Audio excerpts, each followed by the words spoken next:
Hello and welcome to the NewsX Sunday Garden Roundtable. Today we're in conversation with Professor Srinath Reddy. He is the president at the Public Health Foundation India and also one of the members of the COVID Task Force at the ICMR. Professor Reddy, we've been having a lot of conversations, but I think today is going to be one of our most significant one because this is now, we've been talking about it and that moment is finally happening. The vaccine is here, but a whole lot of questions and queries about it also. So my first question, have you got your vaccine done yet? I'm booked to get my vaccine on Monday, the 8th of March. So I'll be going to the All India Institute of Medical Sciences, where as a former faculty member, I'll have the opportunity to get the vaccine there. Actually, there is a lot of, I won't say concern, but since we do have two vaccines in play over here, is there any difference at all between the two, between Covishield and Covaxin, apart from, in terms of the effectiveness and which one would, if you had a choice, would you take one or either one is fine for you? Well, basically, either one is fine for me, but we cannot really talk about comparative effectiveness unless there is a head-to-head comparison. Now, the trials obviously have had some differences in the nature of the population covered and also the age groups covered. And we must recognize that as far as Covishield is concerned, the evidence has been mostly gathered outside of India in other countries. We did our own trials here also. Yes, but then that's not complete yet. Those results are not available yet. So the so-called bridging study is still on, but the regulatory approval was gathered on the basis of the international data, not so much on the basis of the Indian data. That's not to say it's not effective, but obviously the Covaxin trial has been done in India on Indians with a broader age band as well. Therefore, definitely there are differences between the two. And just to go by the comparison of what is 80% and what is 81% would be inappropriate. But all we can draw a conclusion from the various reported studies is that both seem to be effective. Both have passed the 50% mark of efficacy set by the regulators, and both appear to be safe. And we need to look at both of them as possible options, though there are some differences both in the nature of the vaccine itself as well as in the potential advantages and disadvantages in specific groups of people. For a older group, 60 plus group, which one would suit them better? Or is there even 60 plus, then there is a 70 plus? Is it phased out like that? Well, there's been a controversy about the not the Covishield, but about the AstraZeneca vaccine, which is the parent of the Covishield in Europe, where because there were very few people above the age of 65, even above the age of 55, but particularly above the age of 65 in the initial trial, there were very few people included. And the rate of infection was the same in the few people who were there in the vaccine group and the few people who were there in the placebo group. Therefore, European regulators in Germany and France initially said they will not provide the approval to the vaccine because of this particular consideration in the elderly age group. They said it's okay for people below 55 or even up to 65, but not beyond that. But then recently, because immunogenicity studies of the level of immunity in the people who have actually been injected the vaccine also has been proposed as a method of supporting the efficacy claims, these countries have now started re-looking at it and saying that we'll allow it up to the age of 75. But above 75, no country has really given the permission in Europe yet. And there are some concerns that they've raised about potential safety, but we do not have a clear-cut conclusion on above that age group. As far as Europe is concerned, that evidence is still under review. But in India, we have both the vaccines available, and we should take the option of taking either as available. And also the gap between the two shots. Now again, there is some in India, we are keeping it to, I think, I think 1 month or 28 days. But there is a, WHO study actually that has said that it should be between 8 to 12 weeks at least. The Covishield actually become more effective the longer the gap. This is, I think, is it only limited to Covishield or you both? Well, basically, this is a moving field. Previously, the vaccine trials were conducted on the basis of conventional assumptions that it will take about 4 weeks for the initial priming dose to be setting in motion the immune mechanism into at least the second gear or third gear, and that the booster dose that is given at 28 days will actually take it into the top gear and then produce a very good level of immune response. However, basically what happened with AstraZeneca vaccine during the trial was, due to some sort of a accident, not intent, some of the people in the trial were given the vaccine at half dose, and some were actually given also at 3 months interval rather than the planned 4-week interval. That is at 12 weeks rather than at the 4-week interval. So when the regulators reviewed it on 30th of December, they said more than the half dose, full dose, which appeared to be the major item appearing in the media, the regulators said it's actually the 3-month interval which actually produced the greater efficacy. And they said it was 80%, not 90%, but 80%. And they suggested, therefore, that 3 months would be a good way to go about it. Indeed, just around the same time, the British Prime Minister announced that for strategic reasons, in order to cover more people, even with partial immunity, they would go with the 3-month interval. So this was purely coincidental that the regulators as well as the governmental authorities both came to the same recommendation. Now, as far as India is concerned, the Covishield vaccine trials have been done with both full doses and at 28 days interval. So we cannot depend on the Indian evidence, which anyway is still to be fully completed in terms of the trial.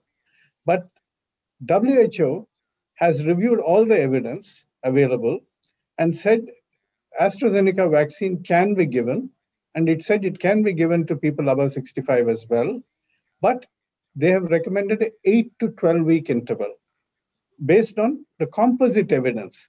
If you're a purist and only go by the planned trial protocol, then you'll stick to 4 weeks.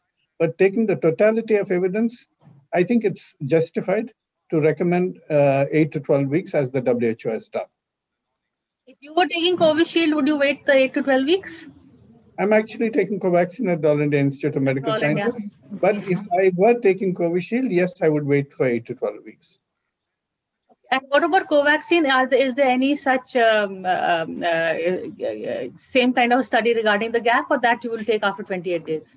Well, basically, the evidence so far is only on the 4-week interval, which the trial did. No such accidents happen in Covaxin? Well, at least they have not been reported if they have. So as of now, it's going to be a 28-day gap for Covaxin, and Covishield is 28 days until. Why is it left to the individual? Well, you can delay it also somewhat.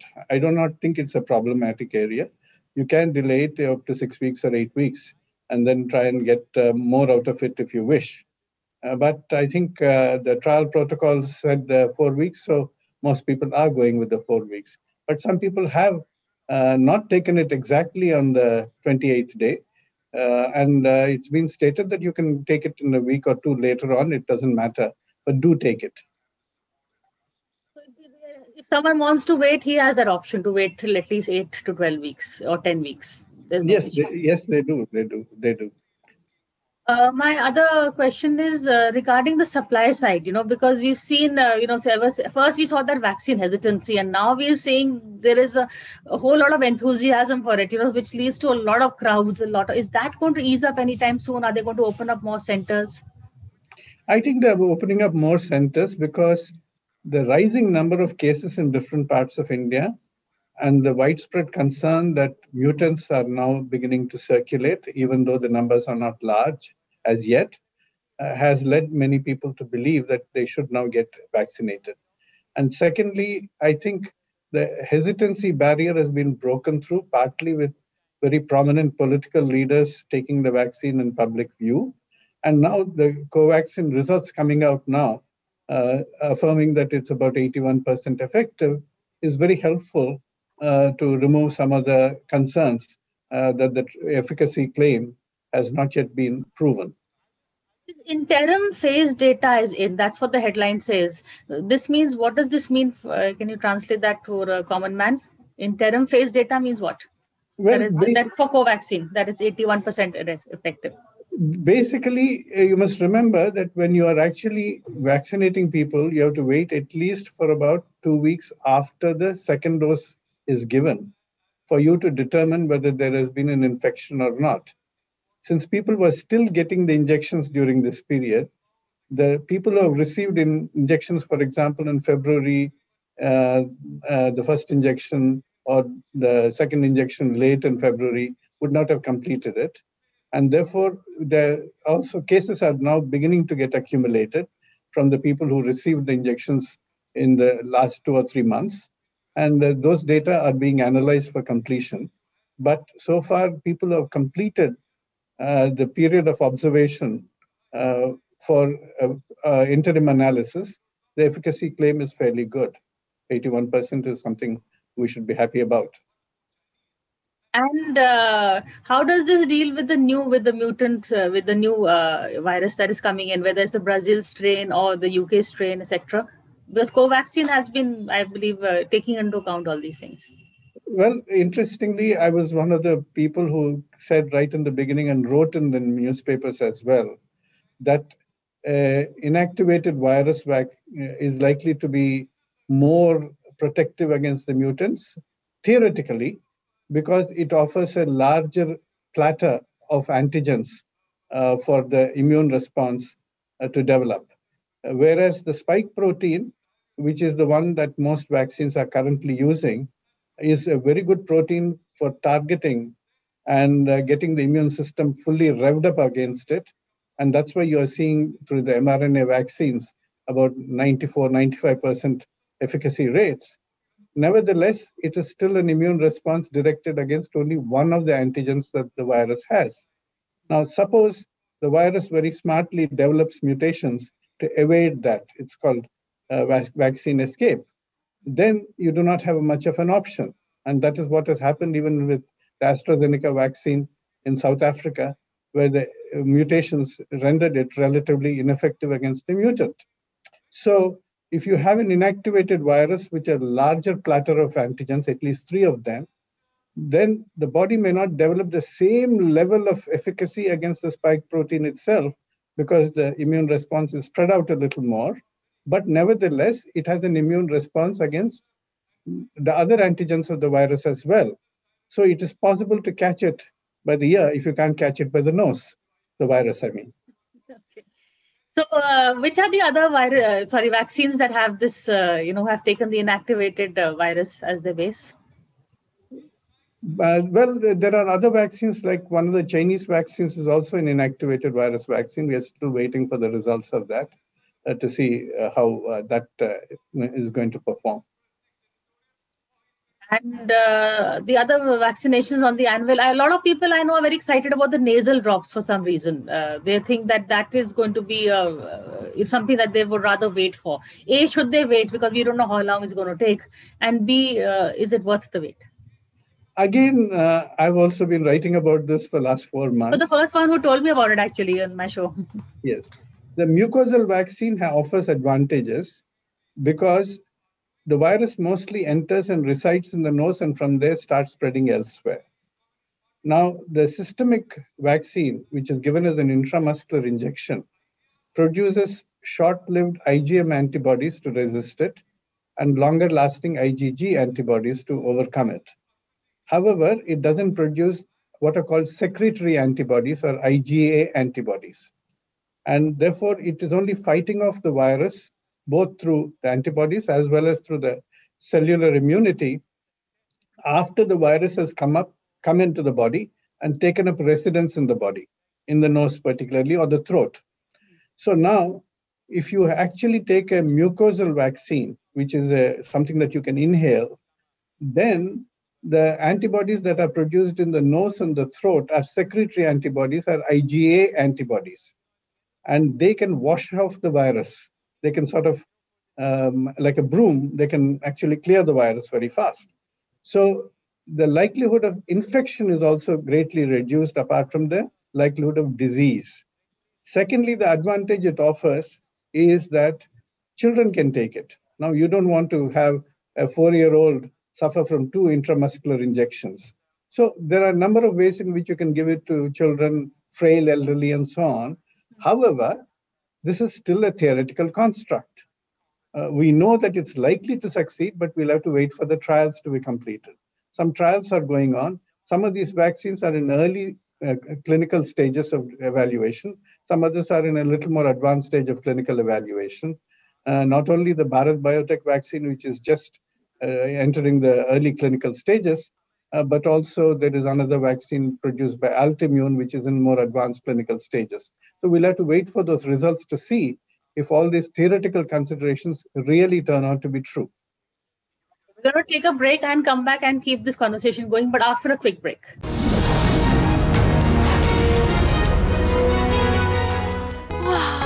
आपने घर को protect नहीं किया? जी मैंने घर पे lamination वाला paint लगवा लिया। Asian Paints Ultima protect. That's so smart. आपकी शादी इसी घर से होगी। लैमिनेशन वाला exterior paint Asian Paints Ultima Protect. बारिश, धूप और धूल को आने दो।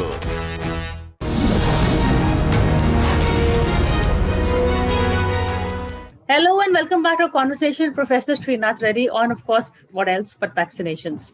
Professor Reddy, the new strains that are coming in also, should India be worried at all, or are they milder in nature? So, there's not that much cause for worry. Well, so far there does not appear to be much of cause for worry because their isolation has been in relatively limited numbers. And remember, we have actually ramped up our genomic analysis also of the various viruses that have been isolated from routine testing since December. Nevertheless, we do need to increase it further in order to study whether those mutants which have entered or mutants which are developing in our country are now spreading at a faster rate, or whether they are creating other problems.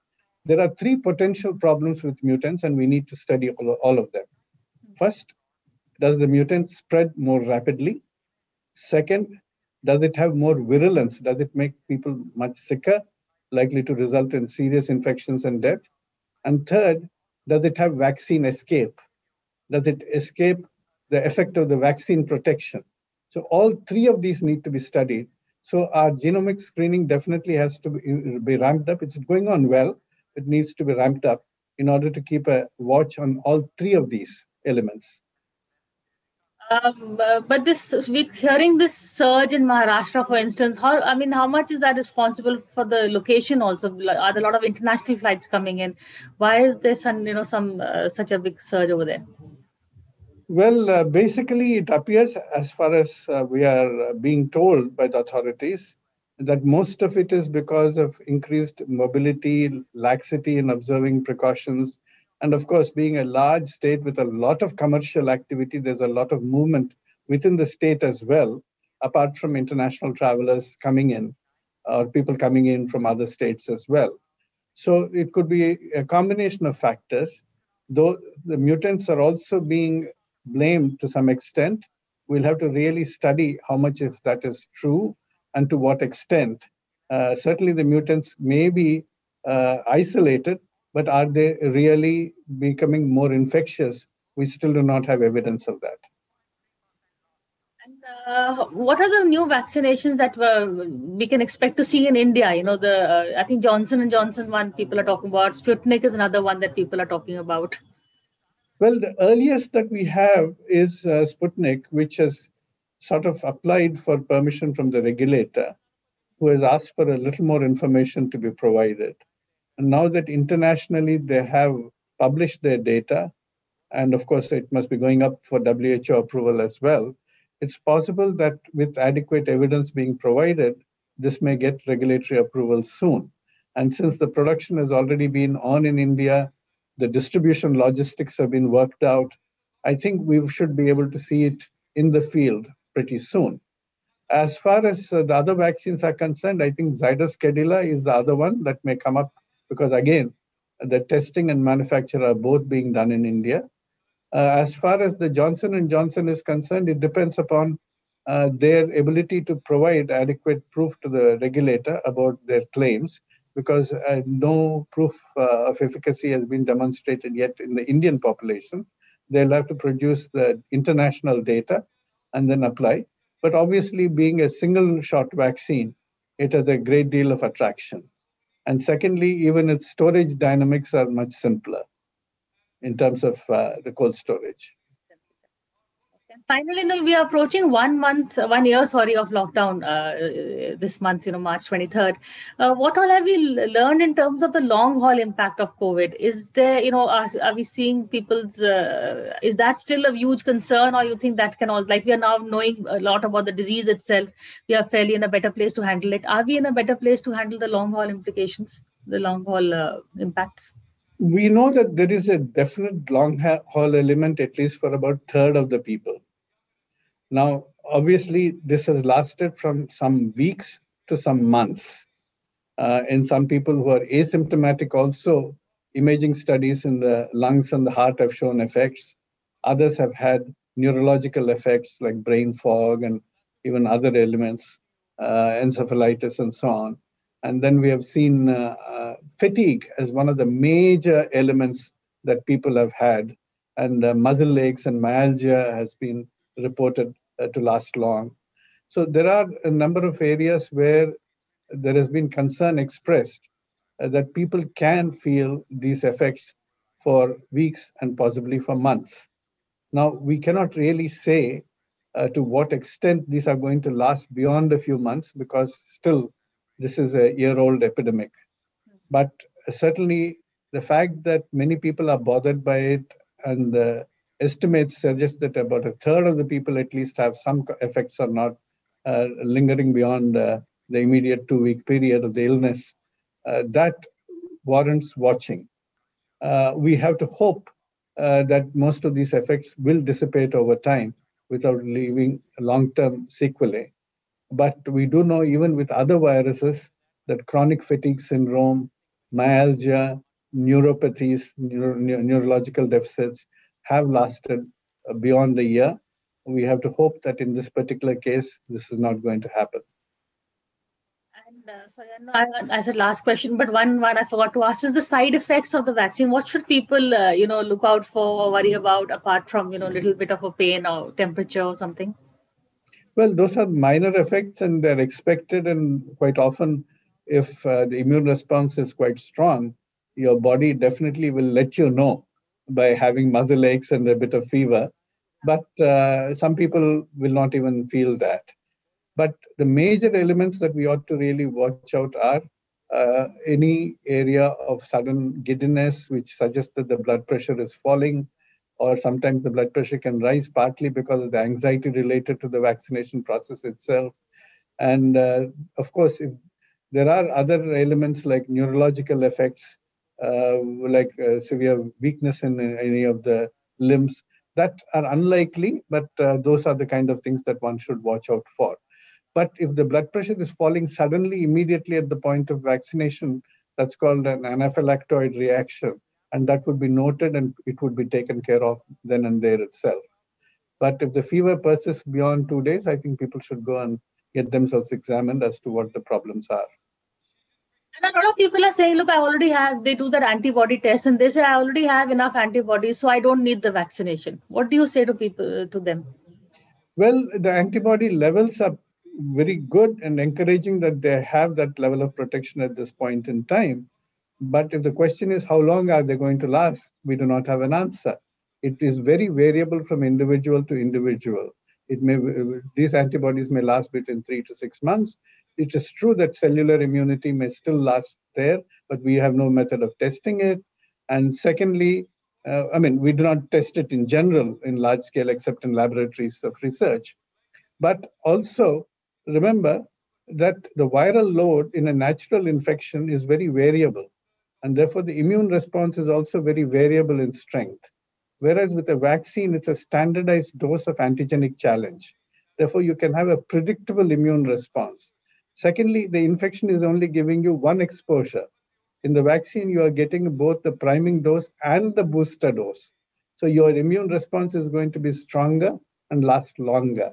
Therefore, you should go and get your vaccine. There is no point in a batsman saying, oh, I've scored in the first innings, I don't have to bat in the second innings. If you're called on to bat in the second innings, you better bat well there too.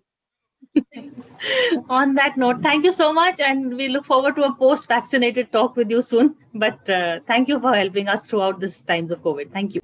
For more such videos, subscribe to the NewsX YouTube channel, hit the bell icon.